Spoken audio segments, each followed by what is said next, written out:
Histoire de la déesse inuite de la mer Sadné. Dans la mythologie inuite, Sadné est la déesse des profondeurs marines et du mort Adlivun. Il existe de nombreuses origines différentes de Sadné, peut rivaliser avec Okhman à cet égard, mais elles ont toutes une chose importante en commun, chacun peut la trouver par lui-même, c'est facile à trouver. Origine 1. Sedna est l'enfant d'Anguta le dieu de la mort et une géante.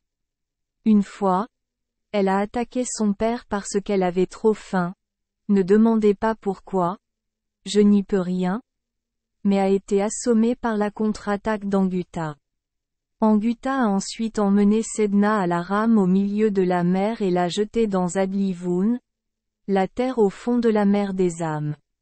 Mais Sedna s'est réveillée, accrochée au bord du bateau. Anguta prit alors la rame et cassa le doigt de Sedna, qui tomba dans Adlivun et devint la dirigeante du lieu. Le sang du doigt cassé de Sedna a créé des phoques, des éléphants de mer, des otaries, etc. Origine 2. Sedna est la fille d'un vieil homme, nom inconnu. Cet homme voulait que Sedna se marie, mais elle a refusé. Lorsque son père lui a trop fait pression, Sedna a annoncé qu'elle épouserait. Un chien, encore une fois, je suis sur celui-là. En colère, le père a attaché sa fille et l'a emmenée à la mer pour la jeter. Mais dès qu'elle est tombée à l'eau, Sedna s'est accrochée aux côtés du bateau. Le père a utilisé une rame puissante pour couper le doigt de Sedna, la faisant tomber à l'eau et devenir une déesse sous-marine.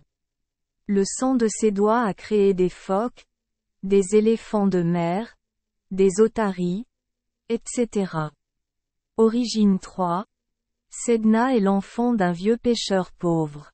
Elle était extrêmement belle, faisant tomber amoureux de nombreuses personnes, mais Sedna a refusé toutes les demandes en mariage.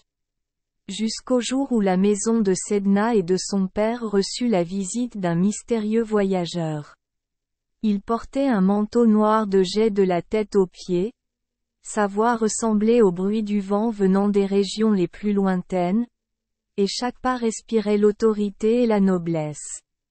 Il a demandé à Sedna de l'épouser, avec d'innombrables cadeaux d'or, d'argent et de bijoux. Sedna et son père y consentirent. Mais ce qu'ils ne savent pas, c'est que le mystérieux voyageur est, le dieu corbeau, le mystérieux dieu créateur, le vagabond, le filou, le seigneur de nombreuses formes.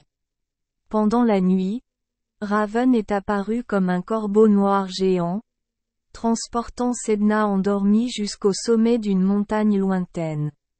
En se réveillant, le vieil homme vit que sa fille avait disparu. D'une manière ou d'une autre, il reconnut qui était le visiteur et connaissait également le chemin menant au sommet de la montagne où vivait Raven. Il a ensuite navigué pour récupérer sa fille. Mais malheureusement pour lui, alors que père et fils venaient de se réunir et de rentrer chez eux, Raven l'a découvert. Le dieu aux multiples formes prononça alors les paroles sacrées, réveillant les âmes dans les profondeurs de la mer, créant un tourbillon géant, balayant le bateau sous la mer. Terrifié par le pouvoir de Raven, le vieil homme décida de sacrifier sa fille et de la sacrifier à Raven. Mais Sedna a été jetée à la mer, elle a pu s'accrocher au flanc du bateau. Le vieil homme utilisa alors la rame pour lui couper le doigt, la faisant tomber à l'eau et devenir la déesse des fonds marins et des morts.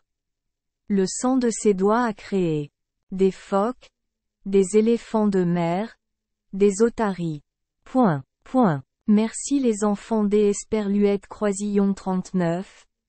Avoir écouté des contes de fées au jour Esperluette Croisillon 39. 8. Espérons que les histoires apporteront aux enfants des moments heureux et significatifs.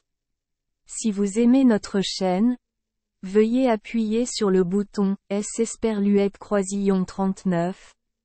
Abonner. Pour ne manquer aucune histoire intéressante. Je vous souhaite une bonne nuit de sommeil et de beaux rêves. Rendez-vous dans la prochaine histoire.